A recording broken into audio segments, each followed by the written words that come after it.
మందిరానికి రాని కుటుంబాలలో, ప్రార్థన చేయని కుటుంబాలు భ్రష్టులైపోతున్నారండి. వాళ్ళకి ఆ విషయం తెలియట్లా. కానీ దేవునిలో ఉన్నాను కాబట్టి నాకు అనిపించింది, వీళ్ళు ప్రార్థన చేయక ఈ ఆశీర్వాదాన్ని కోల్పోతున్నారు. దేవునిలోకి రా, నువ్వు ఏది అడిగితే అది ఇస్తాడు ఆయన. ఒకవేళ నువ్వు అడిగినది మంచిది కాకపోయినా దేవుడు నీతో మాట్లాడతాడు, అయ్యా ఇది మంచిది కాదు, నీకు అంతకంటే విలువైంది నేను ఇస్తానని. కానీ మనుషులకు తెలియట్లేదండి.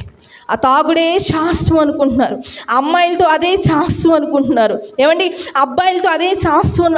ఆ తాత్కాలికమైన సంతోషాల కోసం, ఆ పనిచ్చే ఆ డబ్బుల కోసం, ఆ ఉద్యోగాల కోసం, చదువుల కోసం ఏమండి దేవుణ్ణి విడిచిపెడుతున్నారు, దేవుని క్రమాలను విడిచిపెడుతున్నారు, బంధువుల కోసం ఎంత చెప్పిన వాళ్ళకి బుర్రకి ఎక్కట్లేదండి. ఎంత వాక్యం బోధిస్తున్న ఒకానొక రోజు రాబోతుంది, కడబూర స్వరం రోగబోతుంది, ఆయన పెండ్లి కుమారుడుగా రాబోతున్నాడు. నువ్వు ఇక్కడ సిద్ధపాటు లేకుండా నువ్వు ఆయన సన్నిధికి వెళ్ళలేవు. చాలా జాగ్రత్త.